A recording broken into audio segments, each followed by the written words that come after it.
সম্মানিত দর্শক মণ্ডলী, আসসালামু আলাইকুম রহমতুল্লাহ। আশা করছি সবাই ভালো আছেন। আলহামদুলিল্লাহ আমরা ভালো আছি। দর্শক, শুরু করছি আপনাদের প্রিয় অনুষ্ঠান, পছন্দের অনুষ্ঠান এভাবেও ভালো কাজ করা যায় ৮১তম পর্ব। আর ৮১তম পর্ব করার জন্য আমরা এসেছি যশোর জেলার ঝিকরগাছা উপজেলার কায়েমকোলা নামক বাজারে।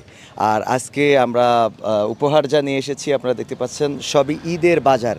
ঈদের জন্য যা কিছু কেনাকাটা লাগবে মোটামুটি অর্ধেকের বেশি আমরা এখানে করে দিয়েছি আলহামদুলিল্লাহ। বরাবরের মতো চাল, ডাল, চিনি, সিমাই, পেঁয়াজ, রসুন, আলু, সয়াবিন তেল, ছোলা, মুড়ি, চিড়া সব কিছু মিলায়ে আমরা প্যাকেজটা করেছি। আর আজকে আমরা 20টা প্রশ্ন নিয়ে কাজ করব। যারা উত্তর দিতে পারবে 10 জন পাবে ভালো পুরস্কার, আর বাকি 10 জন পাবে সান্ত্বনা পুরস্কার। আজকের পর্বের স্পন্সর করেছেন মোসাম্মদ আখি আক্তার, যিনি আমেরিকান প্রবাসী। তার সৌজন্যে আমরা আজকের পর্ব করতে যাচ্ছি। আর আজকের পর্বে সহযোগিতায় থাকছে রকি হোসেন আমাদের সাথে। তো দর্শক, চলুন কথা না বাড়িয়ে তাহলে শুরু করা যাক। এভাবেও ভালো কাজ করা যায় ৮১তম পর্ব। আমরা একটা কুইজ করি, যে কুইজ ইসলামের ছোট প্রশ্ন, একেবারে বেসিক নলেজ, যা সাধারণ মানুষ জানার কথা। তো আপনি যদি উত্তর দিতে পারেন তাহলে পাবেন বড় ধরনের একটা পুরস্কার, যদি না পারেন তাও পাবেন সয়াবিন তেলের একটা বোতল। বিসমিল্লাহ বলে একটা উঠাতে পারেন। শান্তি, ইসলাম প্রশ্ন উত্তর শত শান্তি। রোজা আছেন তো? না, আলহামদুলিল্লাহ রোজা নেই। কোরআন ও হাদিস এবং হাদিস ও সুন্নাতের মধ্যে পার্থক্য কি বলতে পারবেন? সুন্নাতের ভিতরে পার্থক্য রাসূলের অনুসারী সুন্নত। হ্যাঁ। পার্থক্য যে সুন্নত বাদ দিলে তার ফরজ হয় না। ফরজ হয় না। কোরআন ও হাদিস এর মধ্যে পার্থক্য কি? পার্থক্যটা হলো হাদিস হলো মুখের বর্ণনা বিবরণ করা, আর কোরআন হলো রাসূলের ভিতরের কথা। রাসূলের ভিতরের কথা। আপনার জন্য থাকছে সয়াবিন তেল, কারণ কোরআন ও হাদিসের মধ্যে পার্থক্য হলো কোরআন আল্লাহর কিতাব, আর রাসূলের কিতাব হলো রাসূলের কথা হলো হাদিস। আর হাদিস ও সুন্নাতের মধ্যে পার্থক্য হলো রাসূলের কথাগুলো হাদিস, রাসূলের কর্মগুলো সুন্নাত। আগামীতে মনে রাখবেন। আপনার জন্য সয়াবিন তেল, পরিবারের জন্য। আপনার পড়েছে জাকাতের অর্থ খরচ করার 4টি খাতের কথা উল্লেখ করুন। জাকাত দেয়া কি বলতে পারবেন? জাকাত দেওয়া ফরজ। ফরজ।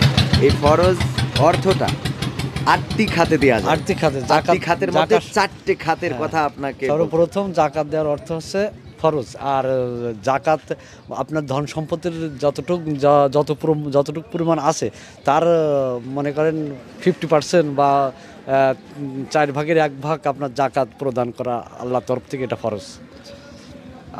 কিছুটা ভুল হলো, তারপরে আমি ওটা সংশোধন করে দেব। কিন্তু আমি বলছি জাকাতের অর্থ খরচ করা যাবে 8 খাতে, মানে 8 রকম ভাগে আর কি বন্টন করা যাবে।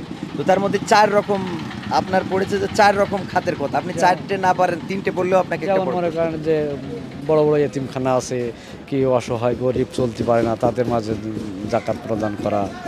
আর এবং দেখা যাচ্ছে সাধারণভাবে মানুষ যেরকম জাকাত দেয় কাপড় চোপড় দিয়ে, এসবগুলো যে জাকাত দিয়ে এগুলো জাকাত। আসলে মানে উত্তরটা হবে 4টি খাতের মধ্যে, যেমন গরিবকে দেয়া, মিসকিনকে দেয়া, তারপরে মুসাফির যে কষ্টে নিপতিত হয়েছে, দাস যদি থাকে তার বন্দি মুক্তি করার জন্য আল্লাহর পথে দেয়া যাবে।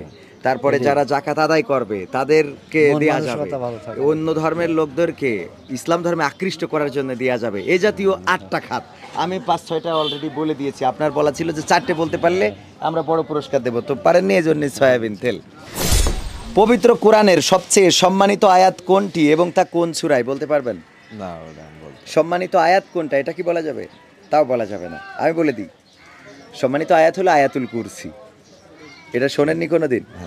শুনেছি। এত ওয়াজ শোনেন, কনে রাখেন? খালি ওয়াজ শুনে মনে থাকে না একেবারে। এটা আপনার আপনি নামাজের আরকান আহকাম কয়টা বলতে পারবেন? নামাজের ভিতরে বাইরে ফরজ। উজুর ফরজ কয়টা বলা যাবে? তাও বলতে পারবো না। গোসলের ফরজ। বিয়ে কি করা হয়েছে? বিয়ে করলে ফরজ গোসল হয় কি না?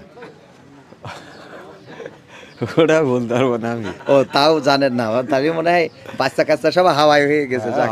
হাওয়াই হয়েছে। আসলে মানে বিয়ে করলে তো গোসল ফরজ হয়, স্বপ্নের দোষ হলে গোসল ফরজ হয়, যদি বীজ্রপাত হয় গোসল ফরজ হয়।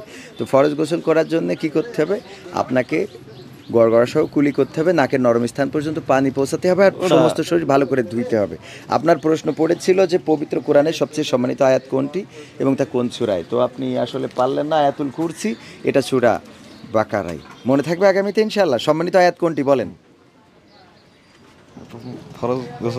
ফরজ গোসল সম্মানিত আয়াত। কেমন লাগে? ফরজ গোসল সম্মানিত আয়াত না, সবচেয়ে কোরআনের সম্মানিত আয়াত হলো আয়াতুল কুরসি। কি? জি, আয়াতুল কুরসি। কালেমায় তৈয়বাটা পড়েন দিন। আমরা মুলুক হলো মূর্খ, ওটাও হবে না। আরে কালেমায় তৈয়বা আমার সাথে পড়েন, লা ইলাহা ইল্লাল্লাহু মুহাম্মাদুর রাসূলুল্লাহ। মনে থাকবে আগামীতে? হ্যাঁ, ও তো ওটা মনে আছে। কালেমায় শাহাদাত মনে আছে? না, ওইটা মনে নেই। মনে আশহাদু আল্লা ইলাহা পড়েন, সওয়াব হবে। আশহাদু আল্লা ইলাহা লা ইলাহা ইল্লাল্লাহু ওয়াহদাহু লা শারীকা লাহু ওয়া আশহাদু আন্না মুহাম্মাদান আবদুহু ওয়া রাসূলুহু। রাসূলুল্লাহ। মনে থাকবে? এই যে আপনার জন্য সয়াবিন তেল, পরিবারের জন্য।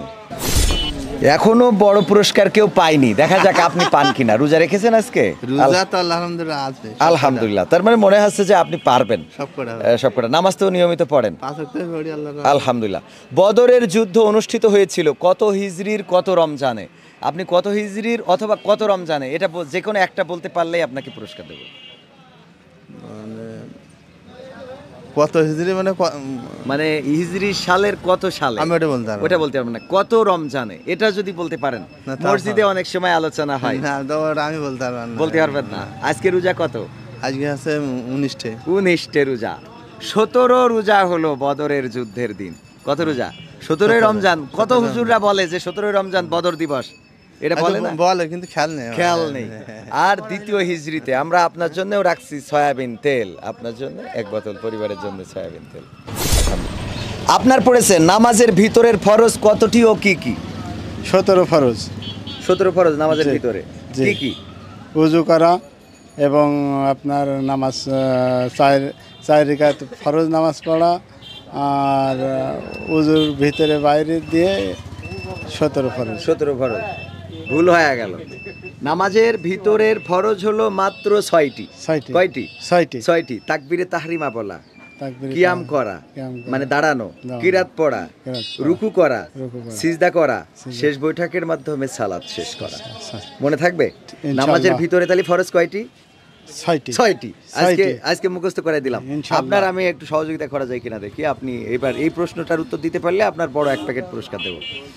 আপনি বলেন উজুর ফরজ কয়টি ও কি কি? উজুর ফরজ 4 ফরজ। 4 ফরজ। জি। ইয়েস।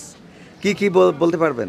মুখমণ্ডল করা, প্রথমে হাত ধোয়া, হয়নি, প্রথমটা মুখমণ্ডল। প্রথমে মুখমণ্ডল করা, দ্বিতীয় হাত ধোয়া, হাতের কোণী পর্যন্ত হাতে ধোয়া। কনি পর্যন্ত ধোয়া, 3 নম্বর 3 নম্বরে আপনার পায়ের তালু পর্যন্ত মাথা ধোয়া, মাসওয়া মাথা করা। মাসওয়া করা, 3 নম্বর মাথা মাসা করা, 4 4 নম্বর নম্বরে পায়ের টাকনু সহ ধোয়া। এই 4টে হলো ফরজ। ফরজ। মনে থাকবে? আর মনে থাকবে। উজু করার জন্য আগে হাত ধুবেন, কুলি করবেন, নাকে পানি দিবেন, মুখ ধুবেন, হাত ধুবেন, মাথা মাসা করেন, পা ধুবেন। এটা হলো যাক, আপনাকে তারপরও 4 ফরজ বলতে পারিছেন, এই জন্যই বড় একটা পুরস্কার দিলাম আপনাকে। আলহামদুলিল্লাহ। এর মধ্যে মোটামুটি ঈদের বাজার আপনার পড়েছে। বাবজান রোজা তো সবগুলো আছেন আলহামদুলিল্লাহ, আল্লাহর শুকরিয়া। পবিত্র কোরআনের জননী বলা হয় কোন সূরাকে? সূরা ফাতিহা। আলহামদুলিল্লাহ, সঠিক উত্তর। সূরা ফাতিহাকে কোরআনের জননী বলা হয়, তার মানে কোরআনের মা। এক চান্সে দেখেন, যারা জানে তারা খুব সহজে বলতে পারে। শুকরিয়া। নামাজ তো 5 ওয়াক্তই পড়েন আলহামদুলিল্লাহ। জাকাতের অর্থ কয়টি খাতে ব্যবহার বা খরচ করা যায়? কয়টি খাতে? শুধু সেটা বলতে পারলে আপনার জন্য পুরস্কার। জাকাতের অর্থ। জাকাতের অর্থ এখন একজনের জাকাত দেওয়া, জাকাত দেওয়া। এখন তাদের দেখা যায় নিজে হয়তো 5,000 টাকা আছে কি 10,000 টাকা আছে, সেই পরিমাণে একজনের একটা জাকাত দিয়ে দিলাম। জাকাত দেবে। এটা কয়টি খাতে দেয়া যায়? মানে খাত আছে যে জাকাতের অর্থ এই কয়টা খাতের বাইরে ব্যবহার করা যাবে না, এটা কি জানেন? আসলে মনে হয় জানেন। 8টি খাতে। কয়টি খাতে? 8টি খাতে। তো আমরা আপনার উত্তর সঠিক হয় নাই, তারপরেও আপনার জন্য সয়াবিন তেল আছে। আমরা 2 জনকে বড় পুরস্কার দিতে পেরেছি। দেখা যাক আপনার একটা বড় পুরস্কার দেওয়া যায় কিনা। রোজা আছেন তো আলহামদুলিল্লাহ? একটাও নেই এই বছর? এই বছর আর নেই। এই বছর নেই। অসুস্থ? কি অসুস্থ? ওই জ্বর বয় সবসময়। সব সময় জ্বর হয়? জ্বর হয়। আপনি রোজা রাখবেন, দেখবেন যে জ্বর কমে যাবে। যদি না কমে আপনি আমার কাছে ফোন দিবেন, আমার নাম্বার বলে দিই 01732906768। মনে থাকবে না তো, কবির বিন সামাদরে খুঁজবেন। আপনি রোজা রাখার পরে যদি জ্বর না সারে আমারে বলবেন। ঈদ উল ফিতরের নামাজ আমরা কত তাকবীরের সাথে আদায় করি এবং বাড়তি তাকবীরগুলো কখন দেয়?